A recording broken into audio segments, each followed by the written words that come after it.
Free stuff is awesome, but free stuff to spice up the bedroom is even better. Whether you're buying a gift for your sugar baby or just for yourself, you can get 50% off at adamandeve.com when you enter the code CANDY at checkout. And that's not all. Adam and Eve will include 10 tantalizing free gifts, a sexy item for him, a special gift for her, and a third item all partners can enjoy. Plus, you'll receive 6 free spicy movies. But the best part is the free shipping. You can get all of this at adamandeve.com using code CANDY at checkout. That's CANDY. So Shelby, what are you getting me?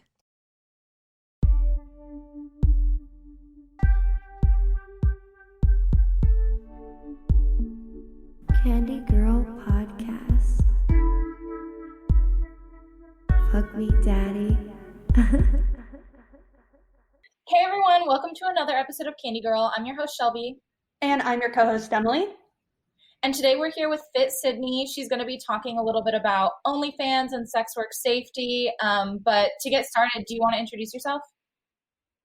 Hi guys, so my name's Sidney. I also go by Fit Sidney. I'm one of the people in the industry that uses their real first name. Yeah, so like that's something that I couldn't get away from. So like a lot of people know me in real life and in sex work, and they all know me by the same name. So that's something that's, kind of unusual, but I'm cool with it. That's interesting. Why did you decide to go by your real name? I didn't decide. My fans did. Basically, I tried to go by Olivia, and because I've been on social media since I was 12, I had a pretty big following before I started sex work, and I was in the fitness industry, so like I was already kind of showing my body, and I had like a male presence already there, just ready for me to like one day do an ass pic, you know what I mean? And I went by Olivia when I started my premium snap, because that's how I ended up getting into the industry. And I basically was told, you can't go by Olivia, you're Fit Sid. So I just like had the usernames, but then I realized really quickly that on Reddit, on all the platforms, they weren't going to call me Olivia. They were just going to keep saying Fit Sid. So I just kind of like took that, and I was like, okay, it's going to confuse everyone if I try Olivia when they've already established that I'm Fit Sid, So that's kind of where, for me, I think that like, because we're going to talk about safety, and I think that a lot of people need to understand that like I do know a lot of people that use their real first name, and it's something that like I have experienced personally, having my own real first name out there, and I spell my name different. Like my name is spelled Sidney versus Sydney, so it does make it a little bit smaller of a pool to find me.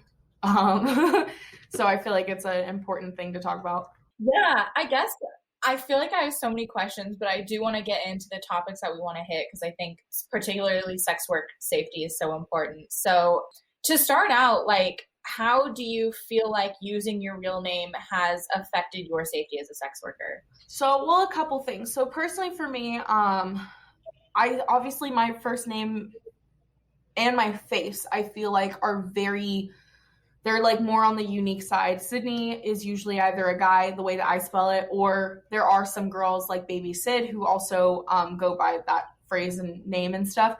But when you look for a girl that has dark hair, a mole on her face, and wears glasses, and you look up Sydney, my first name, it is very easy to find me on the internet. And I think that like looking me up is easy, and because of that, I can't go stray away from it. You know what I mean? Like anything in my real life is connected to my sex work now because of that. And it always will. So do your parents? Yeah, everyone. I am very, very open. I don't think I could hide it at this point, because even this morning I went to go get a drink, and the girl who worked there knew who I was without me even, like, I didn't even have to say my name. And I said the order, and she just kept staring at me. And she was like, oh my God, I follow you on social media. So like, I just know that like if I were to do that and my parents were to be around, I had to tell them. Like I told them so early on. That's so funny. How did they respond? Well, my dad thought that I was a prostitute. So he wasn't like upset. He was literally just like, tell me, don't just be safe. And I'm over here like, Dad, this isn't what's really happening. Like, I'm on the internet. It's on internet work. Like, because I'm not a full service sex worker and I don't look down on people who are or anything like that. But like, I had to make it clear to my dad, like, what I do, because I didn't want him like worrying about me in public doing, you know what I mean? My mother, it took her a lot longer to come around. Like, she obviously didn't like disown me or anything. They're both very supportive. But my mom is someone that is like a feminist, but in the sense of she has a different view of feminism. I feel like there's 3 views of feminism. There's the side that believes that you should, the sex worker side, where you should have control of your body, your price, whatever you want to do with it. There's the middle ground where some people are like, they waver. And then there's the people that are like, you should not be selling your body. You know what I mean? And my mom's more on that side. So for her, I think she had to like mentally process it, but they're supportive. So that's awesome. Yeah, I feel like that's so lucky that you have a family that's supportive. Because Yeah, I actually have a follow-up to that real quick. I guess kind of when you're, thinking of telling your family, hey, I'm a sex worker, did you find that you needed to kind of explain a lot more about sex work, and how difficult was it to have that conversation with your family? Because I know when I talk to my family about literally any social issue, they're like, stop, we don't condone prostitutes, terrorists, or rapists. And so sometimes I find it really difficult to have those conversations. How did you navigate that? Well, so for me personally, I'm really lucky to have a father who's like super open-minded. He's like very into gay rights and like just everything that's in the world that's like relevant to sex work. He's kind of already been exposed to, like, before I was born, my father was like already trailblazing with certain mindsets that most parents don't have. My mom, on the other hand, like, yeah, see, look at that. But my mom, on the other hand, she is someone that, like, I think for her, she grew up very orthodox in a specific religion. So she obviously, like, I grew up with half my family being very, very religious and the other half being like, do you, like, live your life. So it's kind of one of those things where I think for my mom, like, explaining stuff to her, sometimes it overwhelms her because I think she like is so set in a way of being. And it's nice though, because she'll still listen. But I just feel like it takes a lot longer to have a conversation like that because you really have to break it down. Like, and I feel like the past 2 years, it's become second nature to me. Like, fetishes and everything like that are just normal to me now. So like when I have a conversation with my mom about, like, one thing that, like, I don't want to get too in deep with, but like right before all of this Black Lives Matter stuff started happening, I had actually talked to my dad and then one of his friends about how she was on a dating app and she was basically saying like, oh, this guy that's a tall Black man kept saying that he wants her to like say that she's into tall Black men, and I told her, I was like, that's actually like fetishizing himself. Like, he has a fetish for that, And it was just an interesting conversation because for me, I was explaining to her like things that I've learned with that and just how in my job, I try to steer clear of like fetishizing that area, even though I'm okay with fetishes. And so it's just interesting because like I can talk to anyone about it and it's normal to me. And to them, I'm probably like, they're probably leaving that conversation like, this girl just randomly brought this up at dinner, Yeah, it's so funny how the more you talk about sex, like, with your friends or just, like, from this podcast, the more comfortable you get with it. And then you totally forget that, like, other people don't do that so much, Well, yeah, and I've always been a sexual person. So for me as a child, like, I've always been like that. I've never, like, I'm a huge nudist and stuff. So, like, clothing's not, I grew up being yelled at to put clothes on because I have a little brother, and my mom would be like, oh my gosh, you can't do that. And I'd be like, well, I mean, I've been doing that since I was like 0. So like I was 15 when I started getting yelled at, and I was like, Sidney, maybe you should put clothes on around him. But it's the thing of like, I'm so used to it that I didn't even think it was a big deal. And I feel like all my friends before I got into sex work, once I did, they were like, yeah, we saw that coming. They're like, you are just meant for it. And I'm like, well, thank you. Aww. But I love that. So yeah, do you have any tips for how sex workers, especially because the industry has grown so much with this pandemic, do you have any tips for the ways that sex workers can stay safe? Yeah, so I have a few. I think one of the biggest things that I would say is like, no matter if you use your real name or not, and this is something that like I've had girls that I've given advice to and then they don't listen to me, and then literally 2 weeks later something bad happens to them and they call me and they're like, hey, can you help me with this? And I'm like, well, I told you how to like go about this. So anyone who's listening, don't think it can't happen to you, because anything can. I remember when I first started, because I've been doing this for 2 years and I've been doing social media for over 8 now. So I've always had people that have been following me. I've always been on the internet. I was definitely an internet kid. And before sex work, I never thought that I could have something happen to me, if that makes sense. And then I got into it and I was using my real first name. A lot of personal information was on white pages, which is a very popular thing. So if you're a sex worker and you're watching this, first thing you need to go is Google yourself. You need to go and find yourself on white pages, take down your personal information, your family's information, because all of that is public record for your state, and white pages can buy it and post it on there. And most people have it on there. Like I could look both of you up right now and I could find you if you haven't taken your stuff down most of the time. I have looked up almost all my friends and had their stuff taken down. So white pages is one of those places where like everyone kind of knows if you're trying to find one of your sex worker not friends, but sex worker girls that you're like obsessed with, then I promise they can find you. And it's usually not the masses, but it's that one crazy ex-wife or that one crazy wife that finds out he subscribed to your OnlyFans. That'll do it. So my first thing is look yourself up on the internet. Submit that you're a public figure. This is what I do. I submit that I'm a public figure and tell them that it is a detriment to my safety and that the information needs to be taken down. So that's the first step, and that's probably the easiest of them all.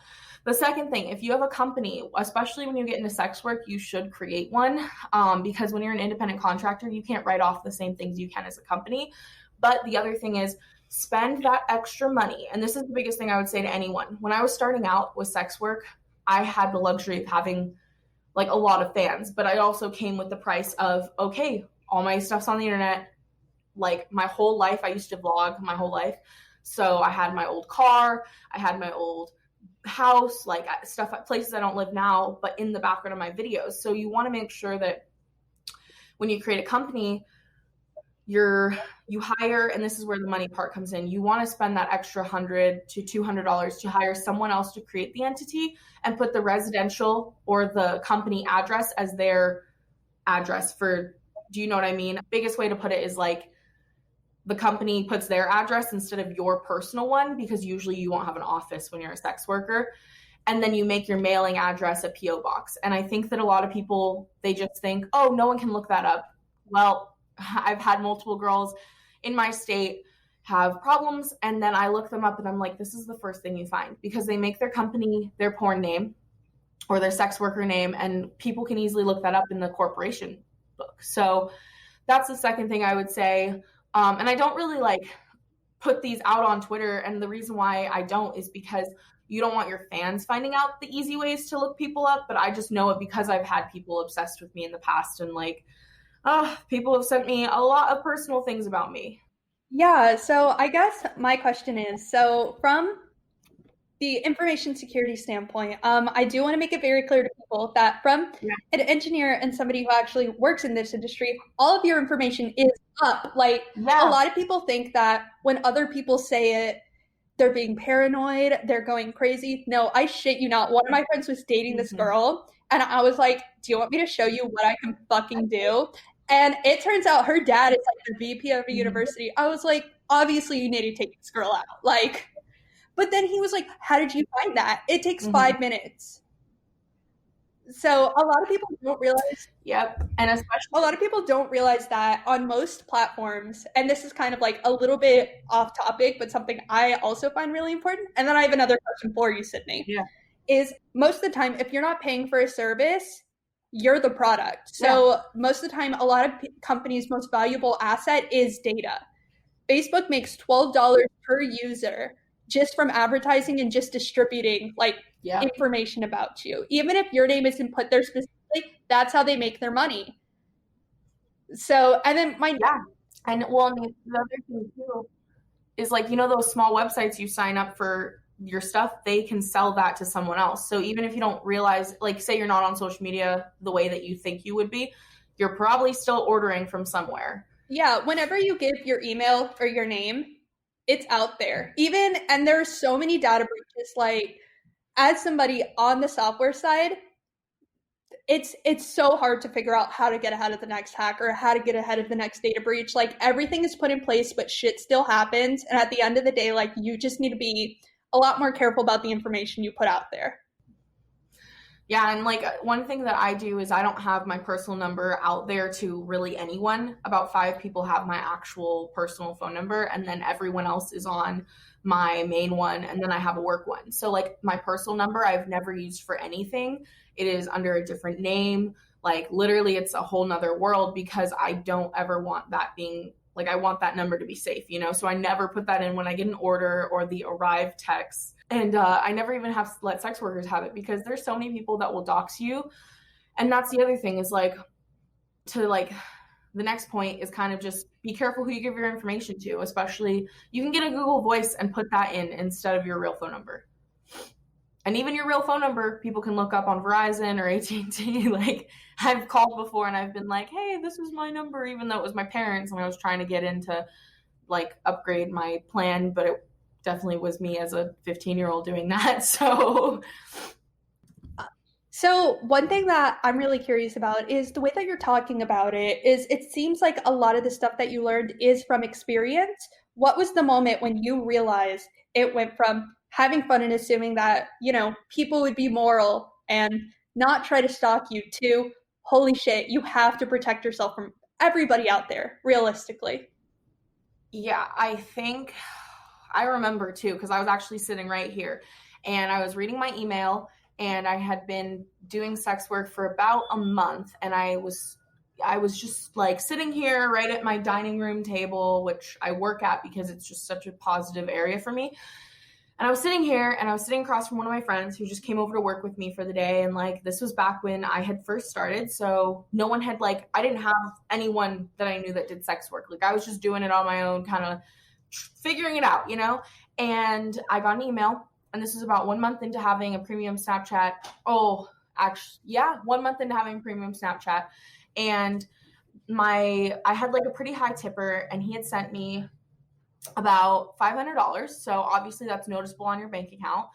And his wife had found all my personal information, and she had emailed me 7 paragraphs of how she's going to kill me and put me in a ditch and dismember my body, all because he had spent $500 of their money. And that was obviously not me like coercing him. He just sent me it. And it was through PayPal too. So like I knew exactly who it was, and her name was on her email, and it was the same last name. So I realized very quickly who it was. And she had put in the email my phone number, my address, and my address wasn't the one that I lived at, you know, like this place, if that makes sense. It was my parents' address. And that scared me so much, because that was what was on White Pages, and I didn't live there, but my parents lived there, and this crazy lady's over here like saying literally 7 paragraphs about how she's going to kill me and dismember my body, like in great detail, and put me in a ditch. So at the time I like called the police. I was crying. I was like so shook up, and it was just from an email. Do you know what I mean? Like, so think about having people say that to you in person, or having people call you and leave you voicemails. That just got worse. And, I think the biggest thing is like, that's when I Googled myself and I realized, wow, all of this is on the internet. And then obviously a lot more has happened since then, and I've kind of become immune to it. I'm like, 911, what's your emergency? Just kidding. I only call the non-emergency number now because I'm so used to it. I'm just like, well, can I file a report? How often does stalking come with sex work? I feel like that's not something we've talked about much. So I definitely feel like when you're starting out, if you get, okay, so I started out with a lot of fans that were instantly like ready to pay, because I built up that base for about 6 years before I'd even gotten into sex work. I think though, because I have a lot of girls that I mentor and we talk about safety, like that's one of my first things I bring up. Here's the thing. You get the girl that starts out and gets very close and doesn't set boundaries with her fans. And I'm someone that's big on boundaries, and I always had them like starting out too. So I don't really like get too close, if that makes sense. There's been like 1 or 2 close calls recently just because, you know, people are vulnerable right now, and like I've realized I haven't been good about boundaries recently, but like starting out I was, but most people are the opposite. Like they go in and they're like, everyone's my best friend, I'm going to tell you everything about my life. For me, I feel like because of the big fan base, obviously you're going to have people that are obsessed with you, but it's not like every single person. But when you start out, if you don't have boundaries, and you're a cam girl specifically, you get so close to your fans. Like when you're a porn star and you're not talking to them, you know, versus the way you would be with cam, you become a lot closer, in my opinion. And like when I go on lives, like I get a lot closer to my fans because it's live, it's real time, it's them tipping their hard-earned money like in front of you to notice it. And I've noticed that like a lot of the girls that I mentor, they go the extra mile for their fans, which is awesome. But then suddenly it becomes a little too much, and the fans become more than a fan. They fall in love with that person. And this is what happened to me recently. I literally had to set a boundary. I was like, this is my job. I know you say you're falling in love with me, but that's not what I'm looking for on the OnlyFans, you know? And I had to restrict his account and block him because I just knew that it was not good for him, not good for me. But then other people don't know how to say that. Do you know what I mean? Like they keep it going, they milk it, and it ends up being something where it becomes obsessive, and the person gets their feelings hurt like a normal ex-boyfriend would, and they will Google you, find your house, drive to you. It's happened a few times because the girls will say, like in my mentorship program that I have, a few times where the girls will say, yeah, like I told them what city I'm in and my address to send me gifts. And I'm like, so you really thought that was a good idea? Like, but you don't think about it until you experience it. Like, I really feel like experience is what makes you understand like how dangerous it really can be.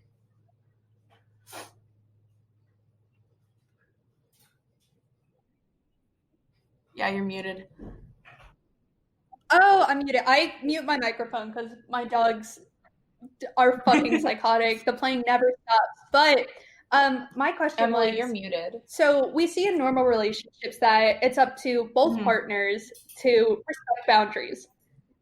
When it's a client, sex worker relationship, do you think that it's more on the sex worker to maintain those boundaries, or how can you navigate that? I think it's definitely on the sex worker, and I think for me personally, I make sure that they know that I don't do meetups. Like, if you do meetups, cool, but like, I personally have to have very strict boundaries. Like, I literally have copy and paste messages because on a daily basis, I get over 100 people that pay for my platform who will literally say, I just want to meet you. And they'll say, I'll tip you this much. And they'll literally do it. And then I'll say, I didn't agree to this. You know what I mean?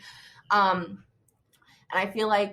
I honestly feel like it's not on the clients for boundaries, because people will, if you say you go to an auto shop and you're the person that owns it, you're the one that sets the price, you set the service you provide, the person that goes in there is just going to buy whatever you offer. So having those boundaries is, like, in my opinion, definitely comes from the model. And I think you can build a fantasy and still have boundaries. Like, I have a very big fan base that loves just wishing they could go on a date with me, not even fuck me, like just a date. And so I build up that fantasy. I let them get to know me, but I don't share my life. I don't share what happens on a daily basis. I might tell them, oh, I'm in the hospital, or, oh, like whatever is happening in my life, but I don't share like, oh, I want to date with this guy on Tinder. Like, I'm not going to tell them that, you know? So because you obviously don't want to share aspects of your real life, do you ever sometimes make up aspects about your life? Like, sometimes when I'm sexting a guy, I'm like, oh yeah, I'm laying in bed in lingerie, when in reality I'm having a sleepover with my friends being like, this is fucking hilarious. I think for me, what I do is, like, I don't really have to go too far, because most of my men want me, whatever I'm doing, they're like, just show me what you're wearing right now. And I could wear like ugly shit, being cute shit, like whatever. And a lot of them, I think for me, when I'm on Sex Panther, like, they just want a photo set. They don't care if it's now or later or anything. They just are like, asshole, show me. And I'm like, okay. So for me, like, I feel like because I don't do like full sexting very often, like a lot of them just want to talk about their lives. And like I have a ton of them that live near me. So like we have all of the stuff that's going on in real life right now. And like literally they will pay to talk to me about them like dealing with, I live in a place that's super hot, right? And so right now we have like a few different brush fires that are like pretty big. And one guy just paid, my texting is $250 for a text, right? He spent $100 talking to me about his farm that he has where I live, which is like literally probably 20 minutes from me. You know, that's how close they can be sometimes, telling me about the horses that he has to hold because of the brush fires, if that makes sense. And he paid to tell me that. So I feel like because my fans are so into me as a person and the personality I have, it builds that fantasy. But my biggest thing is I don't tell him that he's 20 minutes from me. You know what I mean? I just let him talk. I'm just like, wow, you're so kind-hearted, rather than me going in. I like to do less talking than more, if that makes sense, when it comes to fans, because I'm an oversharer. Like I will literally tell you my whole life story if I meet you in the grocery store. Yeah. How do you set that boundary because I'm also an oversharer and I'm so bad about not doing that. So like, how did you train yourself to not do that?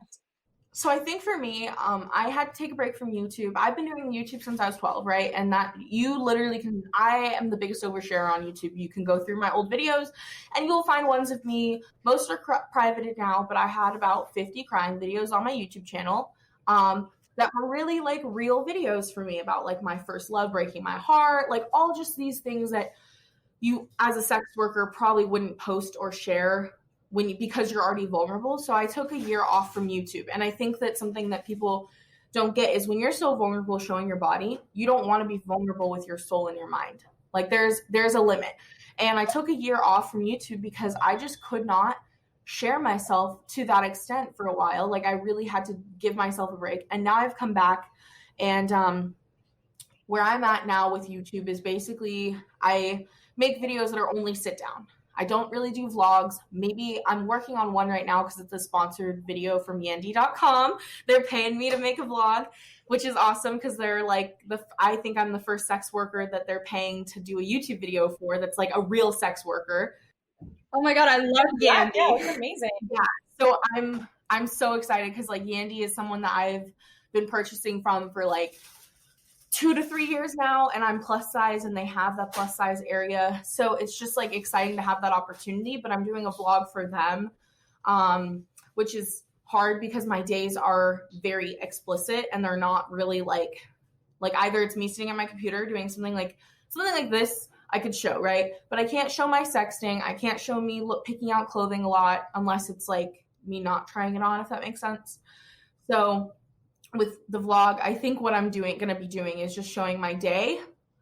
Besides, like all the little things I do, I will show, but not the stuff that's fully sex work because I don't want to share my screen. I don't want to share the video I'm making on YouTube. Like you just can't talk about that. So I think for me, it's helped me because I've figured out like I don't need to share my emotions 24/7 now.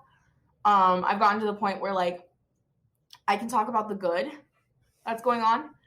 I don't talk about people in my personal life because my family knows, like they've been on my stuff before. Like people know what my father looks like, but like I feel like I just don't do that anymore. Do you know what I mean? I just don't post family pictures. My siblings are not of age, and their friends all know what I do. So I just don't want to put them in the limelight. So I kind of keep it very like, if I'm talking about myself, it's only me. If I'm talking about what's really going on in my life, I keep it very, very like cut to the point, not details, like no names. I know that like a lot of my friends that I have that used to be on my social media, they're trying to become teachers, doctors, like they're very close to graduation right now. This is like their last year coming up, and I wouldn't want to jeopardize their lives. So I don't share what I used to. Like I don't have, my Instagram is literally just me and the girls I work with. It's never my personal life anymore, which I think people think it's my personal life, But what they don't get is like my best friend's not on any of my social media. Like she's completely off of everything. So Makes sense. Yeah. You mentioned earlier a mentorship program. What is that? So basically what I do is I'm very big on like helping everyone, and it's kind of gotten like really big at this point. So I'm trying to refigure out everything, because I'm the type of person that I'm an oversharer, which is fine when you're mentoring someone, but I also am someone that needs to keep boundaries, because I've hit the point where like I'm definitely maxed out on like how many girls I can help, and I don't want to feel like I'm not able to, I take someone under my wing and then I can't, you know? So with my mentorship program though, I have a Dropbox, I have a group chat, I have obviously one-on-one messages, and we do Zoom calls. The last Zoom call was 4 hours of just loaded information, because I'm someone that like, I will tell you if you're part of my referral specifically, that's how most girls get into it, is either they hear through Telegram about me or YouTube, or because I have a YouTube video that's at over 500,000 views. So obviously a lot of people that look up OnlyFans find that. But then the other thing is the girls under my referral, they get precedent because I make 5%. So we had a Zoom call and I like shared everything, answered any question, because everyone implements things differently. So I don't feel like it's competition whenever I work with someone. Like the girls that fly into town to work with me, one girl, she just flew in like a little bit ago, and literally within a week, it was 8% to 3% within 7 days. Just from, we hadn't posted the content yet, but literally just from being around me and seeing how I do things, because I'm someone that's very business minded, and I'm fine with sharing whatever. Like my thing though is I don't throw that on YouTube, like the big secrets, if that makes sense, because everyone's got their own business model. I'm very business minded, so my business model is very like cutthroat, and I made a video on it, and every girl in the referral chat was like, whoa, like I never thought of that. And I'm like, yeah, I've been doing it for 2 years and like it's been consistent, so like try it, you know, because I'm not one to be like, I'm not going to share my business model, because like other girls I know have it probably. Like I've seen the way they operate their stuff, so I know that what they're doing is similar to what I'm doing, you know? And yeah, so like when it comes back to like mentoring people though, I give out all the information I possibly can in a very concise video with graphics and examples. And then I like go through their OnlyFans and I tell them what they need to change, what they can improve on, what they could even maybe take away from their free accounts if they have a free one, because you don't want to give too much. Like I have a girl that only does feet content. And so I said, okay, like don't post a free picture of your feet, make them pay to play. And then I came up with ideas of how she can promote her feet content without ever showing her feet.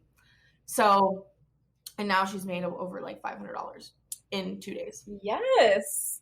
Because she went from posting her feet to not. And I think that's a hard thing for a lot of people, is they feel like they have to post a nude to get where they want to be. And like, I don't think it's bad if you do, but with my business model, you can't do that and still make money, if that makes sense.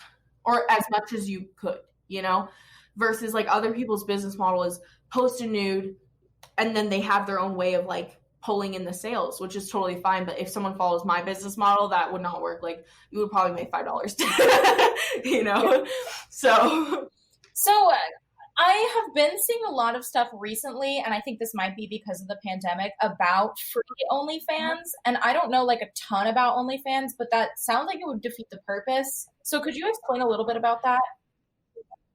Yeah, so I was the same way as you. I was like, fuck this, fuck free, pay to play, fuck everyone. Like I was literally just like a big hater.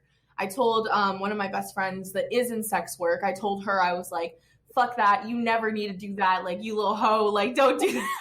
Like I was literally like such a hater. I told her, I was like, if you do that, like you're just gonna ruin your brand. And then I was like, you know what, I'm gonna make a YouTube video. I'm gonna do it for a month and test it out. 2 weeks in, my mind was changed. Really? 2 weeks in, I realized, like, the first week I was like, fuck this is still stupid. And then the second week I was like, holy shit, I just made an extra $700. And like, keep in mind, I didn't tell my fans about it because I didn't want to ruin what I had built with my brand for my paid, my VIP one. So I was like, don't tell your fans. So I literally did it the way that anyone starting sex work would that didn't have following. So it actually gave me a lot of insight onto like how to do it. Obviously, I'm such a business-minded person, and like I've always been that way. Like since I was 12, I'd be like, oh, you want me to do that for you? Pay me, you know? So like as a child, like I've always had that mentality. So I think it helped with the free page going into it, because if you don't, I have a lot of girls that I mentor that don't have that mentality, and they're like, oh, I'll talk to him for 10 hours. And I'm like, did he pay you? And she's like, no. And I'm like, okay, well, don't do that. Like you're do the 3-minute rule, if anything. Like Amberly, she always says 3 minutes and then they're done. And my rule is they have to literally subscribe, talk to me. But when you're starting out, the 3-minute rule is definitely like beneficial. So when I started my free page, I was such a hater, right? Then I started and I got under someone else's referral. I did not use my own referral because I wanted to do it the way that anyone else would that's starting out. I got under SS Like Eyes, her referral.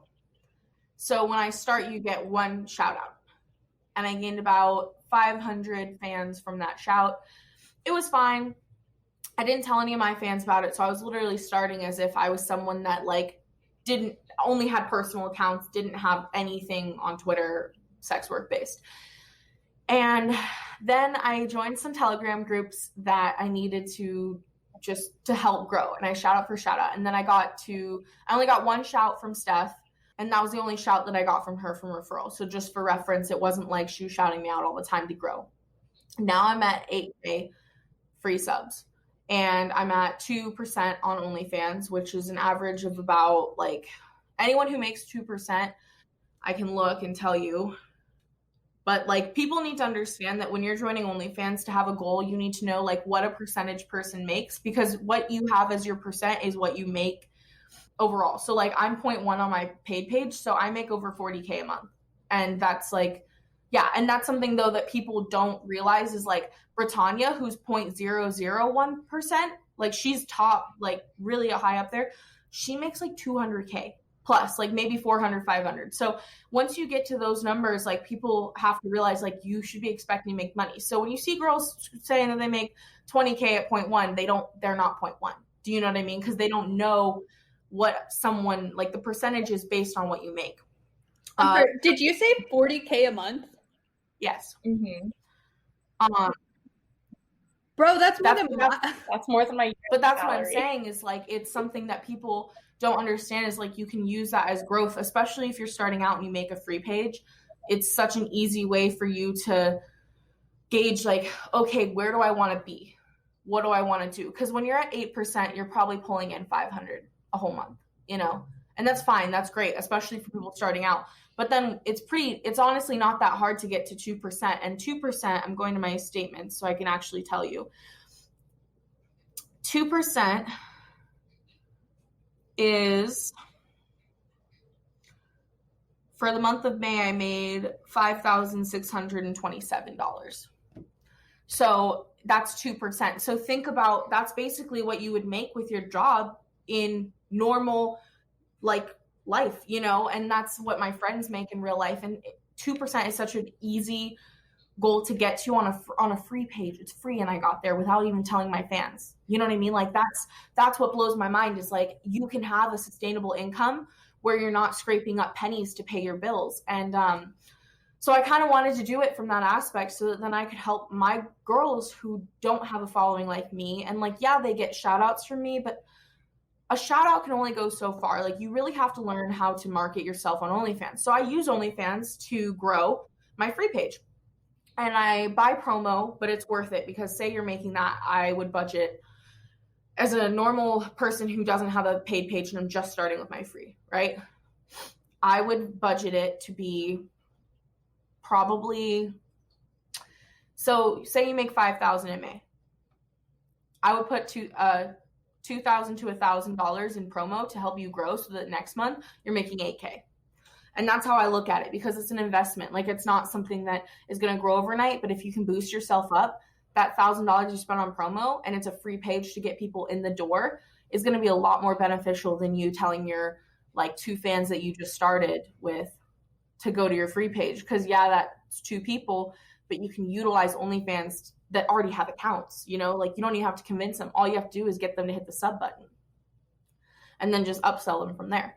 So that's kind of like my position on a free page. Because for me, I did not realize how amazing it was going to be until I joined. And like, it's something that gave me insight also on just without using my fans. Because if I had my fans, I would easily have grown like a lot faster, because it's free.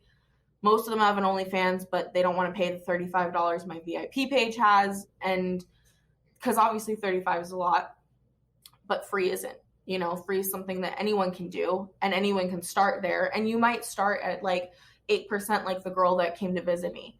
And now she's at 3.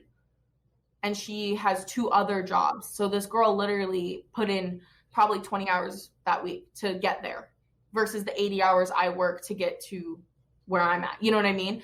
So like the amount of effort you put in for that week that she did boosted her so much. And now at 3%, she's probably making like 4,000. Bro, we didn't know like just how much. I love this.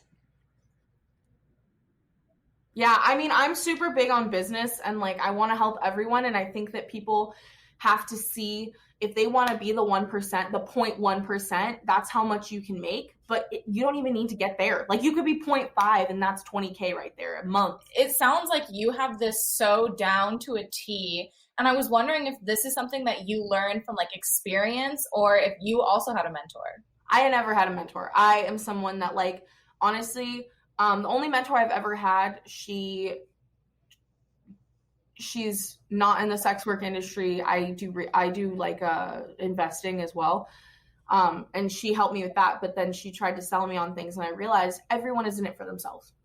Everyone. Like she's a great mentor with teaching me, oh my God, Sidney, you got fucked over so bad by someone that's supposed to mentor you. And then I realized I didn't want to be that person, because I didn't want people to look at my stuff and think, wow, she's just trying to sell me on this. Like the only thing I want is either like when I review a girl's OnlyFans and just give them like a basic like tips that I notice off the bat and give them a list of things to change. All I want is a shout out in return. No money, because a lot of girls in the beginning when they're starting out only have a certain amount of fans. They're not making enough money to pay their bills and pay for someone to mentor them.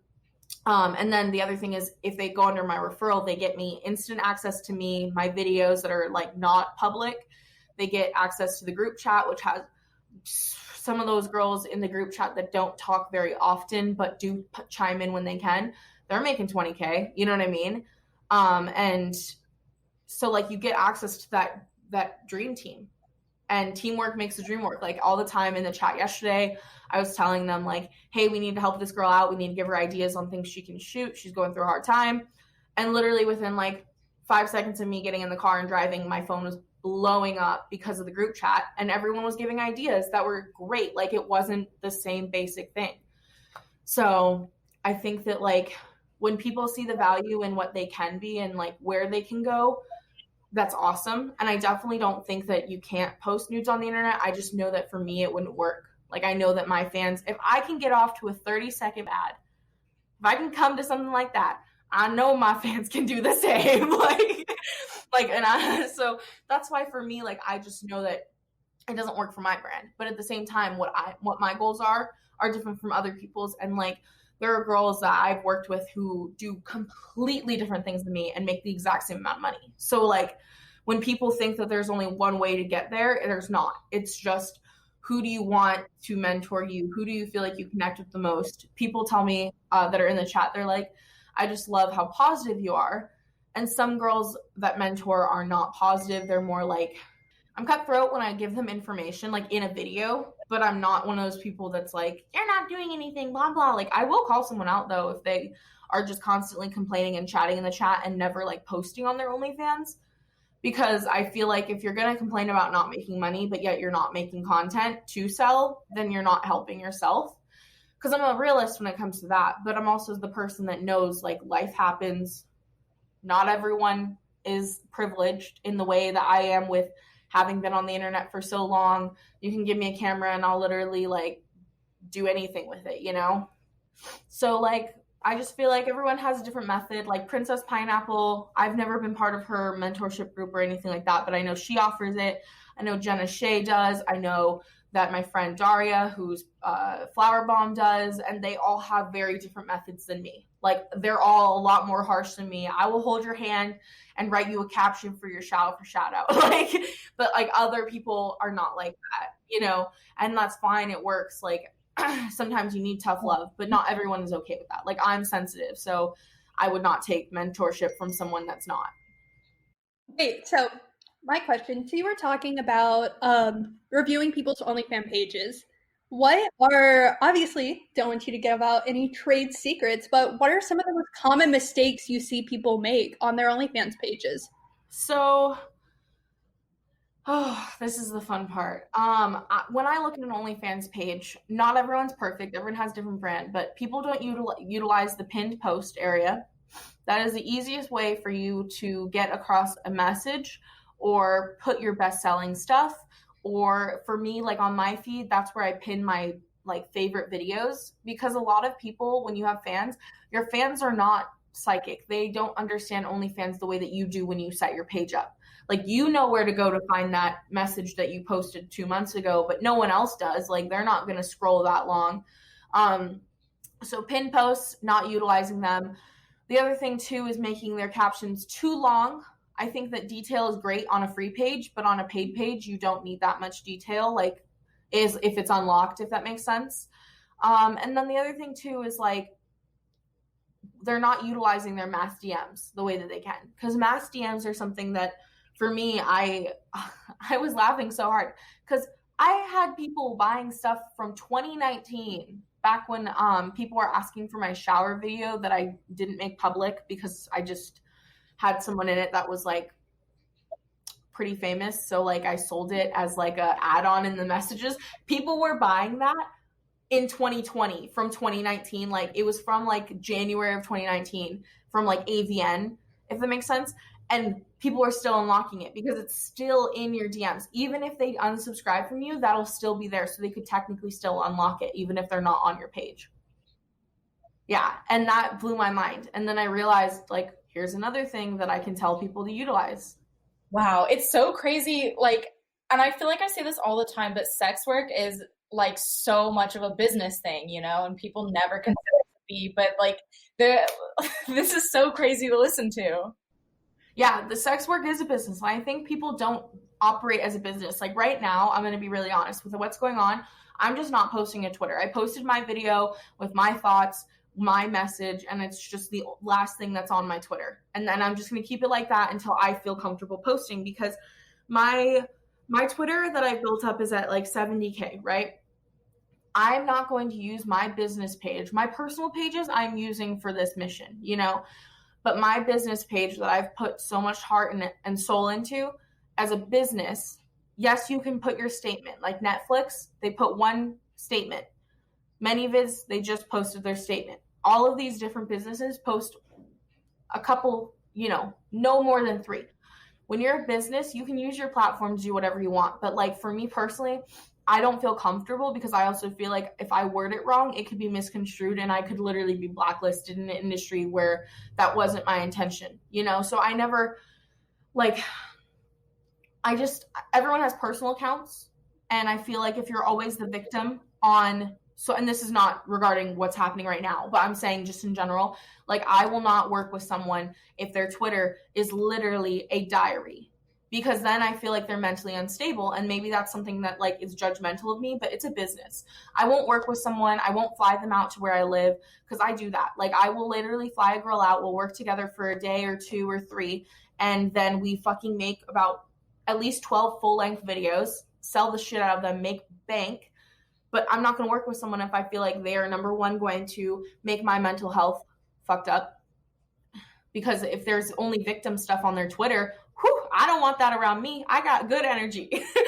The second thing is if I feel like they're going to dox me at some point, because obviously you have to sign model releases. So I wouldn't want to give you my personal information if you're problematic, you know?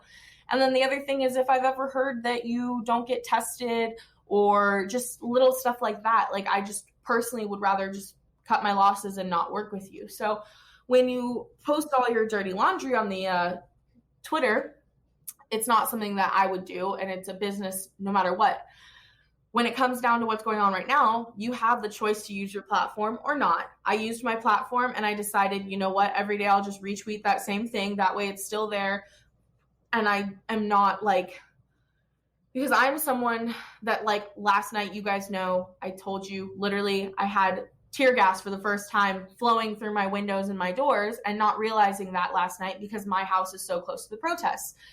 And so I'm living it. Like, I'm not someone that's not trying to have change. I'm not over here saying, fuck all of this because it's not worth it. It is. But I'm also not someone that's going to be like, woe is me, this happened to me last night, because I don't feel like that's okay to post on my Twitter. The other thing, too, is like, I feel like I'm not someone who, and I want to word this properly, because I'm someone that, like, if I have the right words, I have them pretty fast. If I don't, I don't. So that's why I'm not choosing to post 24/7 on Twitter like some, because I just feel like I posted one tweet yesterday saying that I wanted to buy sex workers that were Black. I wanted to buy their links, like whatever they were promoting. I wanted to like just support them and retweet. And literally I got reamed within 20 seconds of that being posted. And I was like, this is why I'm not going to talk, because there you have the people, like no one was hating on my actual like support of them. What they were hating on was you should be out protesting, like all these things were like, if I have anxiety, I'm not going to go and protest, because that's something that personally for me, I have PTSD from like other experiences in my life, and protesting would just bring back too much, versus what I can do is like buy their content, help them pay their bills this month, like all of that. But instead the comments I was getting was, this isn't what we need right now. You should be out protesting, not buying their content, all this stuff from like people. And so I just deleted it, because I was like, you know what?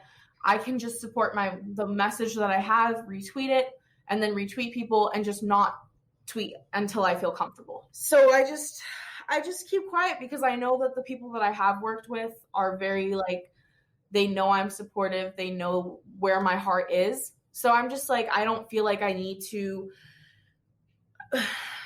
I feel like what I do best is just promote their links that when we've worked together so they can make the sales for now, and just let other people who are so passionate go and protest. You know what I mean? Because I'm passionate, but I cannot go. Like one of my best friends, she's there doing that, and she's keeping me updated, and I'm very happy about that.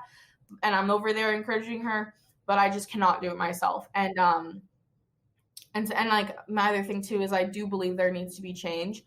So I'm not ever going to be the person on Facebook saying that this isn't like right and blah, blah, blah. Because Arizona's been hit really hard with all of this. So like everyone's super either it's a red state. So, you know, everyone's out here like on my personal Facebook saying things that you're just like, it's either 100% support or 100% against, and literally like showing why racism exists, you know?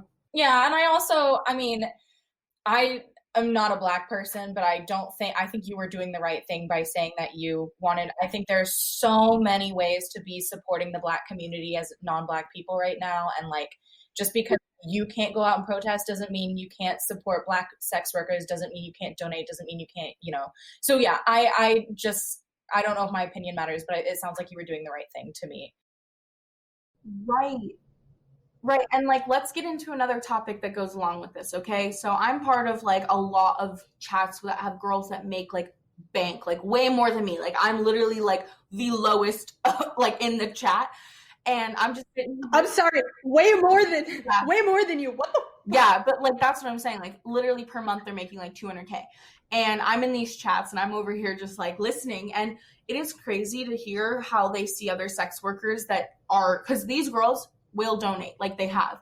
They are all white. They are all supportive. They're all open-minded, right? And the crazy thing about it is like I'm in this chat, right? And I don't really look at the chats very often because I'm just someone that likes to stay in my lane. But I was reading the chat yesterday, and it was crazy to see do you guys know Kaylin Ward, the naked philanthropist? Yeah, so first things first, I've made a video about her. I've bought her promo. I have my opinions on her. So I have a lot of evidence in the sense that, like, in my opinion, she's there for the money. She's not there for the people, and that's my own opinion. And that's just because I bought promo from her, and I know how much I paid, and I know I did not gain a single thing from it. And she is one of the only people that has never offered to make it better, to make it worthwhile, if that makes sense.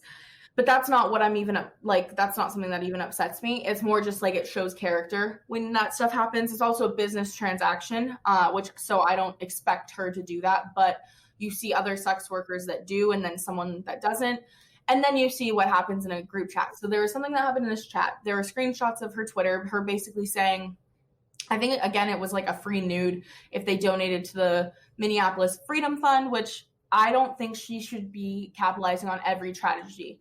You go back on her Twitter, and every single thing that has happened that was bad since those Australia fires, she has capitalized on. She has gone viral in other ways because she knows that that's how she can gain fame. And that's totally fine. It's a great marketing ploy. But the girls that I was in the chat with, I didn't even like weigh in. I was just reading it. They were all saying, they were like, we haven't even given anyone an incentive. We don't even post. One of the girls, she's PayPal'd one of the funds, I think it was Minneapolis Freedom Fund, $1,500. She put so much of her hard-earned money, right? And didn't post it, didn't tell anyone. The only people that know her in the group chat, because we were just like saying, oh, where else can we donate, blah, blah. And then they were talking about just how Kaylin capitalizes on it and tries to use it to her advantage to profit off of, especially when it's a Black Lives Matter situation. And she's not Black. She is not someone that needs to profit right now. Post your donation and be done. You know what I mean? Like, if you're trying to encourage donations, post it and be done. Don't tell people they get a free nude out of it if they do it. Like, you should, in my opinion, because there are girls that are like, there's a couple girls that are women of color in the chat, but they're not Black, if that makes sense. And none of them were even like profiting off of any of it. Like, they're all just like staying quiet because they know that that's not their place. And they are just saying how they were not respected. They don't respect her anymore because they feel like she doesn't actually care about others. She just cares about the situation. And I'm not someone to talk trash, if that makes sense, but it's a very telling story when they capitalize on every tragedy. And I have a feeling the next one we'll probably be able to look and see that she's going to capitalize off of it as well. And that's the business of the game, but Netflix isn't trying to capitalize off of it right now. ManyVids isn't trying to, like, whatever else companies that I follow that I've seen, none of them are saying, here's a free OnlyFans link to it. You know what I mean? Like, they're not giving a special deal. They're just saying we support.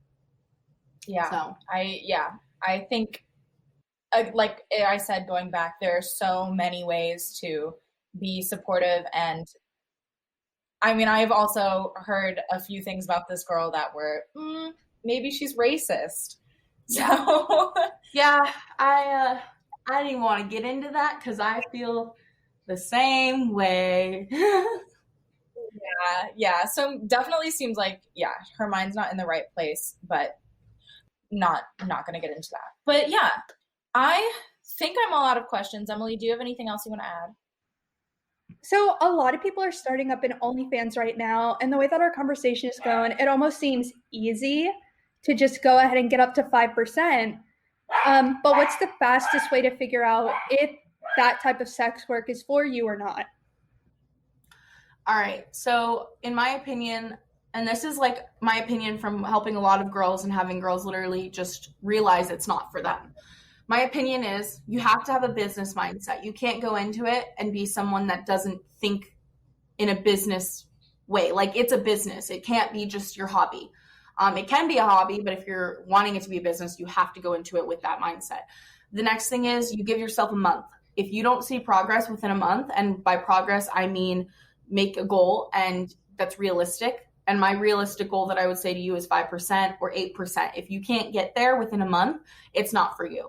You should explore other options, get places that draw you your traffic, because OnlyFans doesn't bring you traffic. OnlyFans is a place that you have to bring your own traffic. ManyVids, which I'm not paid to talk about them or anything. ManyVids is someone that has traffic on their site. When I joined, I did not promote my link for a solid 6 to 9 months, and I made sales every single day.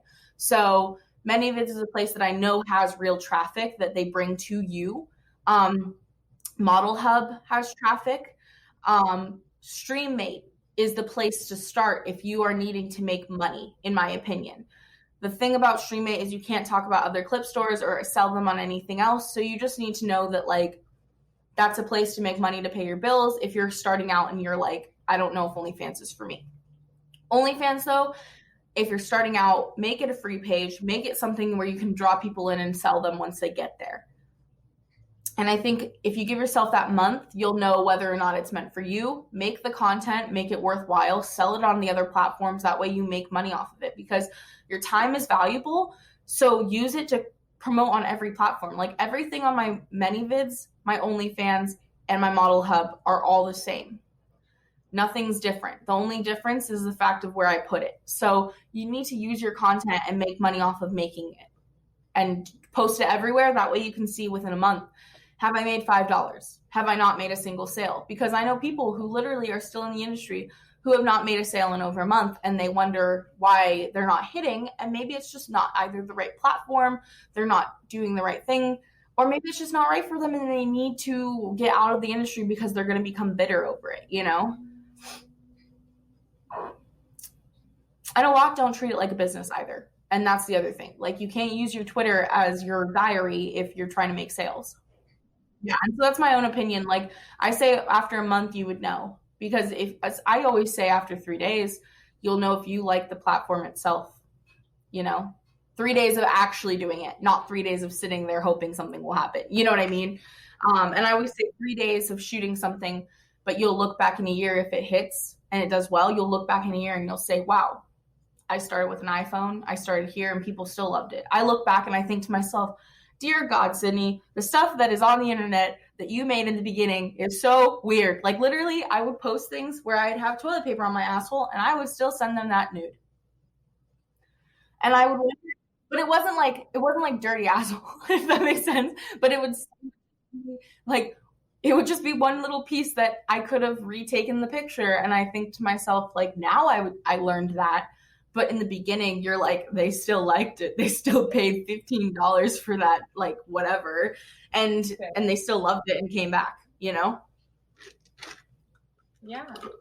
Well, we're coming up on time, so I'm going to wrap this up. But Sidney, I super appreciate you coming and talking with us. I feel like you gave so much valuable information. Yeah, everything was so well thought out. Like, we never really get to talk about the business side of sex work as much, so it was very interesting getting to hear that from you. Yeah, well, I'm glad that I could do that, and thank you for having me on. I hope that anyone who's watching or listening anyone who's listening, I hope that you enjoyed. I hope that it gave you some insight. Maybe you took something out of it that you can utilize for your own platforms to make more money. I agree. Or to be safe. All of those things are important.